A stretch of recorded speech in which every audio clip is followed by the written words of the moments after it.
Marvel cinematic universe की तरफ से आने वाली एक नई सुपर हीरो ओरिजिन स्टोरी हमें देखने को मिलने वाली है इस साल के एंड के अंदर, जिसका नाम होने वाला है द इटर्नल्स। और इटर्नल्स दरअसल एक ऐसी स्पीसीज है जो कि अर्थ के ऊपर काफी सालों से मौजूद है, मतलब हजारों सालों से, लेकिन वो आज तक हमारे सामने नहीं आई है। और अचानक से एमसीयू के अंदर इतने ज्यादा इवेंट्स होने के बाद इटर्नल्स को लेकर आ जाना और उनको इस पूरी की पूरी नई यूनिवर्स के अंदर जस्टिफाई करना, ये थोड़ा मुश्किल होने वाला है मार्वल के लिए। अभी तो देख के ऐसा लग रहा है कि मार्वल सिनेमैटिक यूनिवर्स ने एक बहुत ही बड़ा रिस्क ले लिया है, लेकिन इस तरह के रिस्क मार्वल पहले भी बहुत ज्यादा ले चुका है। सो guys, this is Speed tiger और आज की इस वीडियो के अंदर हम बात करने वाले हैं कि किस तरह से इटर्नल्स की मूवी जो है मार्वल सिनेमैटिक यूनिवर्स को हमेशा के लिए चेंज करके रख देगी, और वो कैसे, उसके बारे में हम बात करेंगे इस वीडियो के अंदर। चलिए बिना किसी और बात के इस वीडियो को स्टार्ट करते हैं।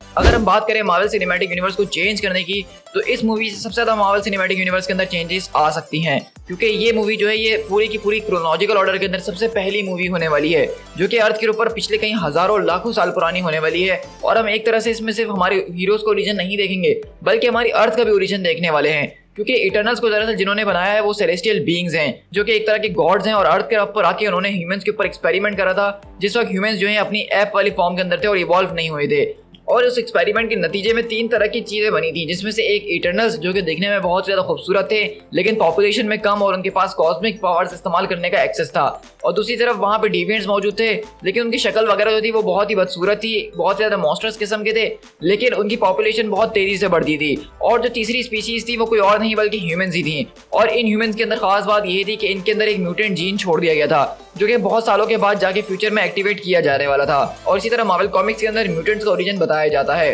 तो अगर हम इसी ओरिजिन को ध्यान में रखते हुए अपनी इस इटर्नल्स मूवी के अंदर लगाएं इसको, तो ये कहीं से भी गलत नहीं लग रहा है, क्योंकि हम जानते हैं कि मार्वल सिनेमैटिक यूनिवर्स के अंदर बहुत जल्द जो है म्यूटेंट्स आने वाले हैं। और म्यूटेंट्स को लाने का सबसे जबरदस्त तरीका यही हो सकता है, क्योंकि कॉमिक्स में भी म्यूटेंट्स का ओरिजिन यही है कि वो सेलेस्टियल से जुड़ा हुआ है। तो अब जब सेलेस्टियल्स हमें एमसीयू के अंदर फाइनली दिखने वाले इटर्नल्स मूवी के अंदर, तो इससे मार्वल की पूरी हिस्ट्री के अंदर बहुत ही बड़ा इंपैक्ट पड़ने वाला है। यहाँ से हो सकता है कि हमें सिर्फ इटर्नल्स नहीं बल्कि म्यूटेंट, डिविएंट्स और भी शायद हमें सीक्रेट स्पीसीज के बारे में पता चल सके, जिसके बारे में आज तक हमें नहीं पता कि मार्वल के अंदर वो एग्जिस्ट करती हैं। अगर इसके ओरिजिन के बाद अगर हम इनकी बात करें कि ये इतने टाइम से अर्थ के ऊपर रह रहे हैं और छुपते हुए, तो ऐसा क्यों कर रहे हैं? वेल, इसके पीछे बहुत सारे रीजन हो सकते हैं। सबसे पहला और मेन रीजन तो ये है कि इटर्नल्स ने इस बात की एक तरह से उनका रूल है, एक तरह की कसम खाई हुई थी कि वो कभी भी ह्यूमंस के मामले में इंटरफियर नहीं करेंगे। उन्होंने एक वक्त तक जो है बहुत ज्यादा ह्यूमंस की मदद करी है उनको एवोल्यूशन की तरफ ले जाने के लिए, लेकिन उसके बाद उन्होंने ह्यूमंस को अपने आप के ऊपर ही छोड़ दिया था। और अगर इस मूवी की ट्रेलर की बात करें तो उसमें भी हमें कुछ ऐसा ही दिखा है कि इटर्नल्स ने इंसानों की मदद जरूर करी है जब वो गारों वगैरह में रहा करते थे, जब उनके पास कपड़े वगैरह नहीं होते थे,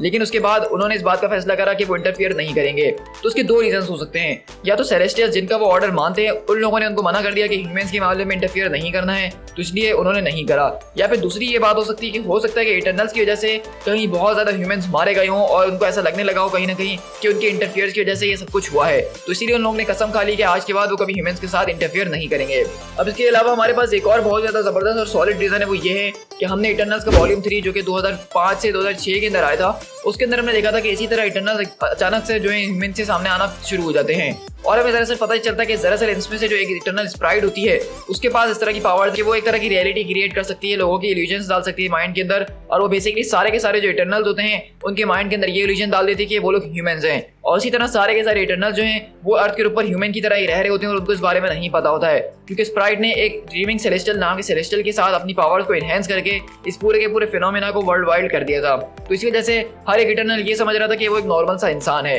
लेकिन आहिस्ता आहिस्ता करके हमने देखा कि सबसे पहले इकारिस की जो है मेमोरीज वापसी आना शुरू हुई, तो वो अपने दूसरे इटर्नल भाइयों को ढूंढने के लिए निकल पड़ा। और इसी तरह सारे के सारे एंड में इटर्नल्स की मेमोरी रीस्टोर हुई, तो तब इस बारे में पता चला कि ये सब के पीछे स्प्राइट थी। और स्प्राइट हम जानते हैं कि इस वाली इटर्नल की मूवी के अंदर भी होने वाली है, और हो सकता है कि इस मूवी के अंदर भी कुछ ऐसी ही कहानी दिखाई जा रही हो कि स्प्राइट ने ही इन इटर्नल्स को इनकी मेमोरीज को भुलवा दिया है, और इसी वजह से इतने टाइम तक ये गायब थे और एवेंजर्स इन्फिनिटी वॉर और एंड गेम जैसी फाइट के अंदर इन्होंने पार्ट नहीं लिया। देखा जाए तो सबसे अच्छा और लॉजिकल जवाब यही है इस बात का कि आखिरकार इटर्नल्स ने इतने टाइम से क्यों नहीं एक्ट करा।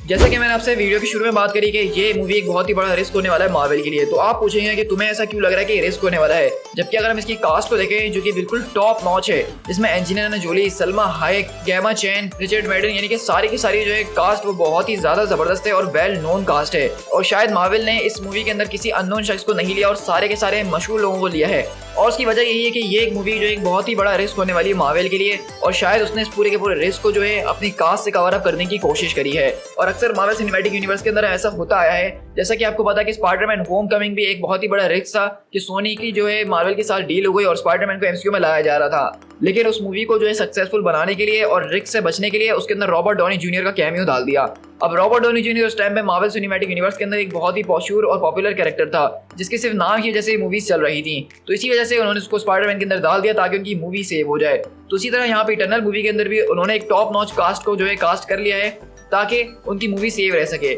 अब मैं ऐसा क्यों कह रहा हूँ कि ये एक बहुत बड़ा रिस्क हो सकता है, उसकी वजह ये है कि इटर्नल्स जो है वो कॉमिक्स के अंदर कोई इतना ज़्यादा मशहूर नाम नहीं है। मैं एक बहुत बड़ा इटर्नल का फैन हूँ और मैंने इटर्नल का हर एक कॉमिक पढ़ा है और मैं जानता हूँ कि ये एक बहुत ही ज़्यादा ज़बरदस्त किस्म का कॉन्सेप्ट है। लेकिन मैं ये भी ज़रूर मानता हूँ कि जो लोग कॉमिक से दूर हैं उनके लिए इस कॉन्सेप्ट को समझना ये थोड़ा मुश्किल होने वाला है। मतलब सेलेस्टियल्स, कॉस्मिक बैलेंस और ये सारी चीज़ें हजम करना एकदम से ये बहुत मुश्किल हो सकता है। अगर डायरेक्टर की बात की जाए क्लोई ज़ाओ की, तो वो भी बिल्कुल नई डायरेक्टर हैं जिन्होंने इससे पहले इस तरह की कोई इतनी बड़ी मूवी डायरेक्ट नहीं करी है। लेकिन उनका काम बहुत अच्छा है, जिनको मैं देख चुका हूँ ऑलरेडी। उन्होंने एक ऑस्कर विनिंग फिल्म को भी डायरेक्ट किया है, लेकिन इस तरह की मूवीज़ को डायरेक्ट करना मुझे उनका स्टाइल बिल्कुल भी नहीं लगता है, क्योंकि एमसीयू का जो स्टाइल है वो बहुत ज़्यादा लाइट और ब्राइटफुल होता है। लेकिन उनका जो डायरेक्शन स्टाइल है वो थोड़ा जैक स्नाइडर टाइप की तरफ जाता हुआ मुझे नजर आता है। और ये बात मैं ऑलरेडी आपके साथ ट्रेलर में भी कर चुका हूँ कि मुझे इटर्नल्स के सूट जो है यहाँ पे उनके जो कॉस्ट्यूम्स हैं वो इतना ज़्यादा ब्राइट नहीं लगे जिस तरह कॉमिक्स में होते हैं। और इस चीज़ से मैं थोड़ा डिसअपॉइंट हुआ था, क्योंकि कॉमिक्स के अंदर इटर्नल्स की जो सबसे ज़बरदस्त चीज़ है वो यही है कि उनके कॉस्ट्यूम्स वो बहुत ही ब्राइट होते हैं और ज़बरदस्त लगने वाले होते हैं। ऐसा लग रहा होता है कि आप अपने सामने किसी पावरफुल बीइंग या गॉड को देख रहे हैं।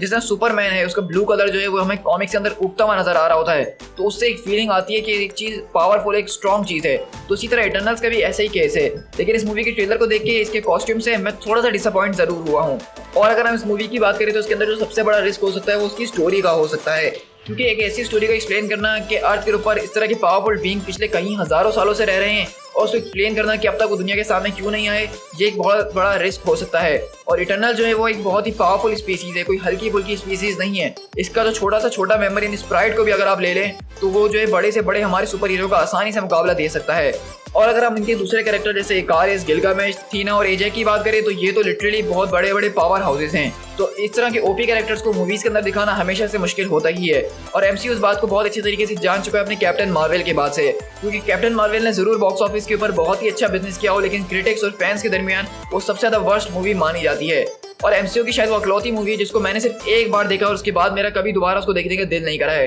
मतलब उस मूवी के अंदर कुछ था ही नहीं। उसमें एक कैरेक्टर बताया गया कि बहुत ही ज्यादा ओपी पावरफुल है, लेकिन उसको सही तरीके से इस्तेमाल नहीं किया गया। और यही प्रॉब्लम जो है इटर्नल्स के साथ एक बहुत ही बड़े लेवल के ऊपर हो सकती है, टैम्परिंग विद द कल्चर। तो इस वक्त आपको जैसा कि बताया कि मैंने अभी आपको बताया कि इटर्नल्स मूवी जो है अर्थ के ऊपर हजारों सालों से रह रहे हैं और वो पूरी की पूरी जो है हर एक चीज़ को, हिस्ट्री को बदलने की कोशिश करेंगे अपनी इस मूवी के जरिए। तो अब जब वो हिस्ट्री को बदलेंगे इतने सालों के अंदर, तो वो जरूर ऐसा कुछ ना कुछ दिखाएंगे कि अगर वो एंशिएंट इजिप्ट के अंदर थे तो उन्होंने ये करा था जिसकी वजह से आज पिरामिड्स बने हुए हैं, या उन्होंने ये करने की कोशिश करी थी जिसकी वजह से आज ईफल टावर बना हुआ है। यानी कि हमारी अर्थ की कुछ ऐसी मिस्ट्री जिसके बारे में अभी तक हमें सही तरह से जवाब नहीं मिला है। तो एमसीयू वाले हो सकता है कि उसके अंदर इटर्नल्स को घुसाने की कोशिश करें, और अगर वो थोड़े हद तक करते हैं ये सब चीज़ें तो बिल्कुल ठीक है। लेकिन अगर वो बहुत ही बड़े लेवल के ऊपर किसी कल्चर को बदलने की कोशिश करते हैं कि इस कल्चर के पीछे पूरा का पूरा इटर्नल्स का हाथ था, तो हो सकता है कि कुछ कल्चर जो है वो उससे ट्रिगर हो जाएं। और इस तरह अगर आप किसी के कल्चर के साथ छेड़छाड़ करने की कोशिश करेंगे अपनी मूवीज के जरिए, तो इसका जो है एक बहुत बड़ा नेगेटिव इफेक्ट भी हो सकता है और एक पॉजिटिव भी। और खास करके अगर हम इसकी ट्रेलर को देख के बात करें तो हमें यहाँ पे इंडियन कल्चर बहुत ही ज्यादा नजर आने वाला है।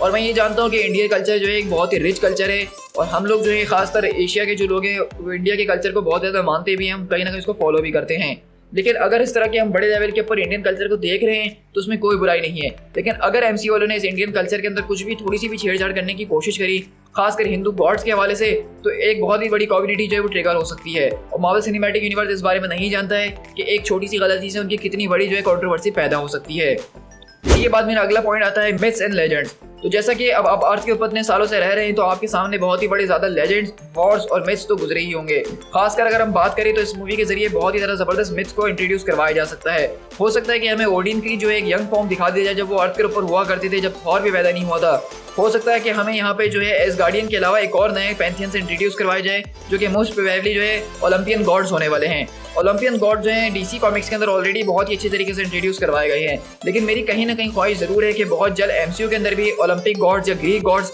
जिस तरह के हरक्यूलिस, एरिस, ज़्यूस वगैरह को भी इंट्रोड्यूस करवाया जाए। और मुझे बहुत हद तक ऐसा लग रहा है कि इंटरनल जो है इसके ऊपर कहीं ना कहीं हाथ जरूर लगाएंगे। मतलब हम ऑलरेडी थॉर रैग्नारोक के अंदर एरिस का एक बहुत ही बड़ा ईस्टर एग देख चुके हैं, हरक्यूलिस की मेज देख चुके हैं, तो ये बात तो साफ हो जाती है है कि ग्रीक गॉड्स मार्वल कॉमिक्स के अंदर एग्जिस्ट करते हैं, तो अगर वो भी मौजूद है तब तक कहाँ मौजूद थे, और इटर्नल्स की मूवी के अंदर इन सारी चीज़ों को एक्सप्लेन किया जाने वाला है। और अगर हम हिस्ट्री और लेजेंड्स की बात कर रहे हैं तो मुझे लग रहा है कि इन्फिनिटी स्टोन्स भी इस मूवी के अंदर रिटर्न कर सकते हैं। तो जैसा कि ये मूवी पास्ट के अंदर बनी हुई है, तो पास्ट के अंदर तो इन्फिनिटी स्टोन्स बिल्कुल मौजूद थे, तब थैनोस नहीं आया था और तब कुछ ऐसा हुआ नहीं था। तो हो सकता है कि इस मूवी के अंदर हमें कोई ना कोई एक इन्फिनिटी स्टोन शायद दिख सकता है, और मे भी पॉसिबल कि इसके अंदर हमें शायद टाइम स्टोन यानी आई ऑफ आगामोटो वाला स्टोन दिख सकता है।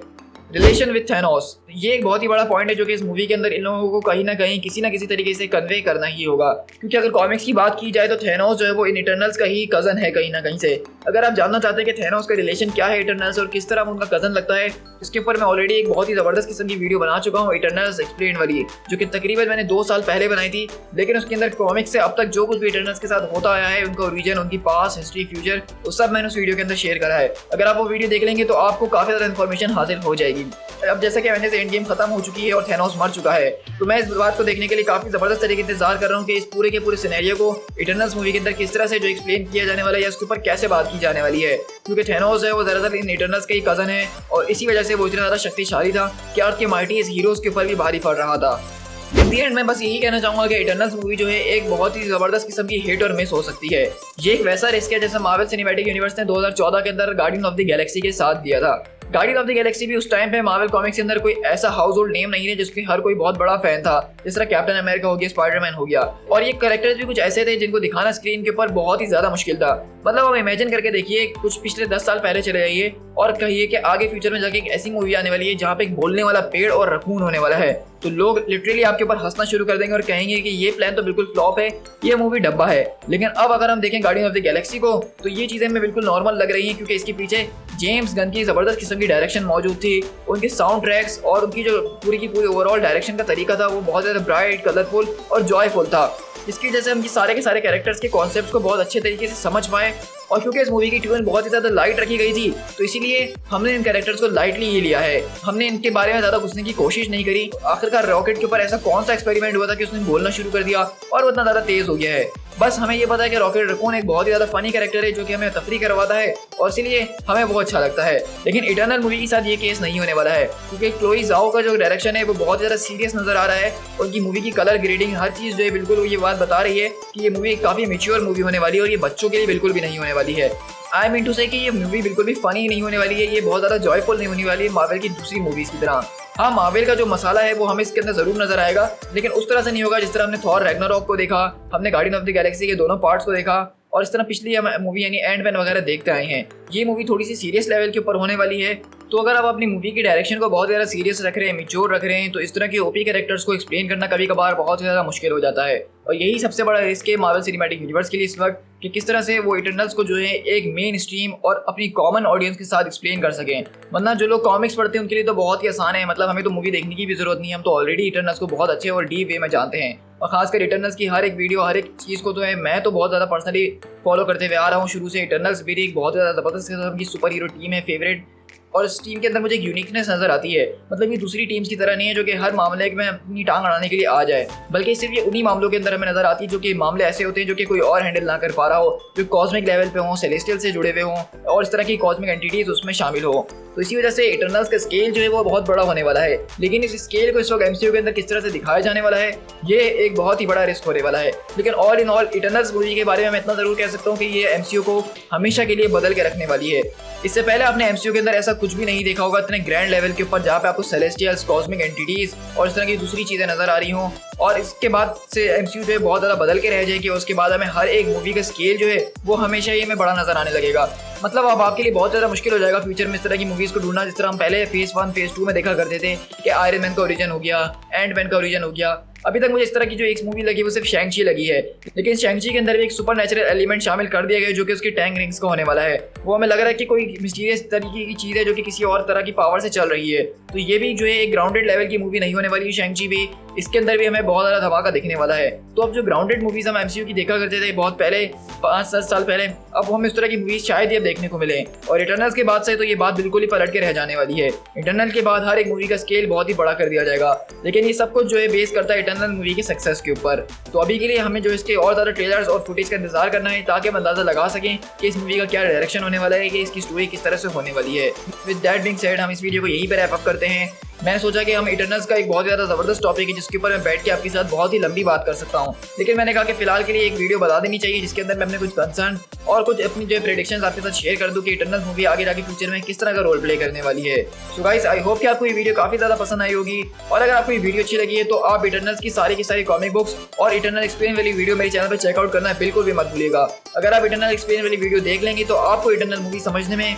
काफ़ी ज़्यादा आसानी होने वाली है। सो गाइस, कमेंट करके बताइए कि आप इटर्नल मूवी के लिए कितना एक्साइटेड हैं, और अगर आप चैनल पर नए हैं और अभी तक सब्सक्राइब नहीं करा है तो इंतजार किस बात का है। मेरे चैनल को फौरन से सब्सक्राइब कर लीजिए इस तरह का ऑसम कंटेंट चैनल पे एंजॉय करने के लिए, और साथ ही साथ हम मार्वल कॉमिक्स को डेली बेसिस पर अपने चैनल पे शेयर कर ही रहे होते हैं। So guys, this is Speed Tiger, मिलते हैं किसी और वीडियो के साथ। Till then, thank you so much.